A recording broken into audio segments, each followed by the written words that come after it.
मेरे बेटे की शादी मैंने मुश्किल से की।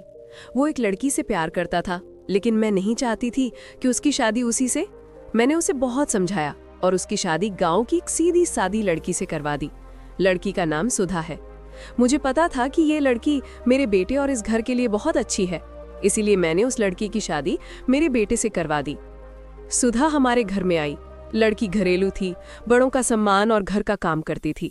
अभी 10 ही शादी को हुए थे, लेकिन मुझे लगने लगा कि मैंने अपने बेटे की शादी इस लड़की से करवाकर अच्छा किया।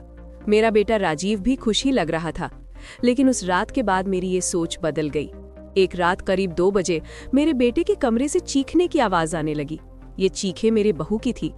मैंने थोड़ी देर तक सुना, फिर वो चीखना बंद हो गया। राजीव के पिता मेरे पति को ये सब सुनाई दिया था, लेकिन फिर हमने उन्हें रात में पूछना उचित नहीं समझा, इसलिए दरवाजा नहीं खटखटाया। सुबह मेरी बेटी भी बोल रही थी कि मम्मी रात को कौन चीख रहा था। मैंने उसकी बात काट दी, कहा कि कोई नहीं, शायद कोई बाहर से चीख रहा था। मेरी बहू का स्वभाव उस दिन से बदल गया। वो चुप थी सारा दिन। मैंने सोचा शायद पति पत्नी के बीच की कोई बात होगी, इसलिए मैंने कुछ पूछा नहीं। अगले रात फिर 2 बजे वही हुआ। मेरे बेटे के कमरे से फिर चीखने और रोने की आवाज आने लगी। इस रात वो आवाज करीब 10 मिनट तक चली। मेरी बेटी उठ गई और उसने हमारे कमरे का दरवाजा बजाया। मैंने दरवाजा खोला, देखा तो वो बहुत डरी हुई थी। बोली, मम्मी ये क्या है? भाभी रोज रात को रोती और चीखती क्यों है? क्या होता है कमरे के अंदर? चलो अभी दरवाजा खुलवाते हैं।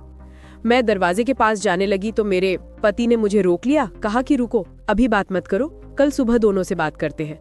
उस रात को मेरा सोना मुश्किल हो गया था। सुबह मेरी बहू जल्दी उठकर घर के काम में लग गई। मैं सुबह अपने बेटे के कमरे में गई। उससे पूछा, क्या बात है, रात को बहू रोती क्यों है? उसका चेहरा पूरा उतरा हुआ था। बोला, कुछ नहीं। उसकी बातों से और आंखों से साफ दिखाई दे रहा था कि वो कुछ छिपा रहा है। उन्होंने भी उससे पूछा, लेकिन वो कुछ नहीं बोलकर घर से बाहर चला गया। मैंने मेरी बहू से पूछा, वो कुछ काम कर रही थी। उसको देखकर ही ऐसा लग रहा था कि जैसे रात में ठीक से सोई नहीं है। आंखें साफ बता रही थी। मैंने उससे पूछा, क्या हुआ, तुम रात को रो क्यों रही थी? वो बोली, रो रही थी? कब? नहीं, मैं तो सो रही थी और मुझे तो कोई आवाज नहीं आई। आप क्या बात कर रही हैं? उस कमरे में ऐसा क्या हो रहा था, ये बात या तो मेरी बहू जानती थी या बेटा, लेकिन दोनों ही कुछ नहीं बता रहे थे। पर दोनों के चेहरे से साफ पता चल रहा था कि कुछ है जो ये दोनों छिपा रहे हैं, लेकिन क्या? अब जब भी रात आती मुझे नींद ही नहीं आती, क्योंकि आधी रात को फिर वही होता। बहू जोर से चीखती और रोती। मेरे मन में कई सवाल थे, क्या होता है उस कमरे में? फिर एक रात करीब 2 बजे मेरे घर में वो हुआ जो मैंने सोचा भी नहीं था। मेरी बहू रात को कमरे से बाहर आ गई। उसके कपड़े कहीं भी जा रहे थे, उसे कुछ होश ही भी नहीं था। बाल खुले थे और वो घर के चौक में आकर बैठ गई। जोर से चीखने और रोने लगी। हम सभी घर वाले बाहर आ गए। मेरा बेटा भी कमरे से डरा हुआ बाहर आया। बहू की ऐसी हालत देखकर हम सभी डर गए थे। मैंने मेरे बेटे से पूछा कि ये क्या है? वो बोला, बस माँ देख लो, ये रोज रात 2 बजे ऐसे ही किया करती है। मैं आप लोगों को क्या बताता? सुबह जब उसे पूछता हूँ तो उसे कुछ याद ही नहीं रहता है। बोलती है, मैंने तो कुछ नहीं किया। बहू जब थोड़ी देर बाद शांत हुई तो मेरा बेटा उसे कमरे में ले गया और सुला दिया। मैं सोच रही थी कि ये क्या है। मैंने मेरे बेटे को कहा कि तू उसे उसके घर छोड़ आना सुबह, मैं उसकी माँ से बात करूंगी। सुबह होते ही मेरा बेटा उसे कुछ बहाना करके उसके घर छोड़ आया। मैंने उसकी माँ से बात की। उसकी माँ ने कहा कि ये क्या बोल रही है, मेरी बेटी बिल्कुल ऐसा नहीं करती है। मैंने जो सोचकर राजीव की शादी उससे की थी वैसा हो नहीं सका। बहू को छोड़े अब 20 दिन हो गए थे। इस दौरान उसके घर से फोन आता रहा, लेकिन मैं टालती रही। मेरा बेटा भी कह रहा था कि मेरे वो दिन कैसे निकले हैं मैं ही जानता हूँ, मैं उसे वापस नहीं ला सकता। कहीं उसने मेरी जान ले ली तो क्या करोगी?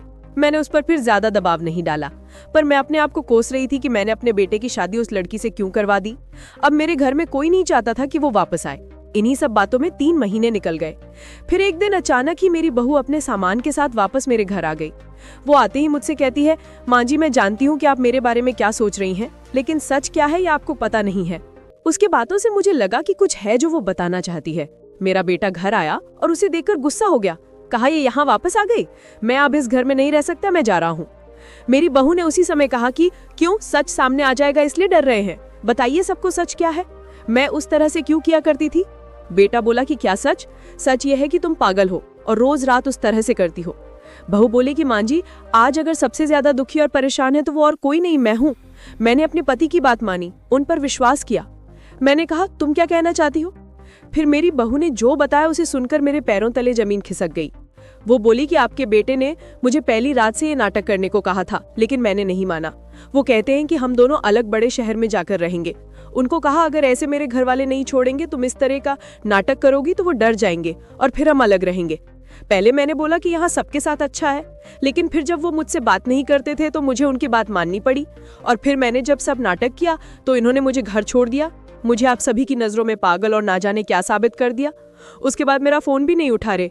मैं उनका वहां मेरे घर इंतजार कर रही, लेकिन वो नहीं आए। मैं समझ गई कि उन्होंने मुझे बेवकूफ बनाया है, मुझसे झूठ बोला है।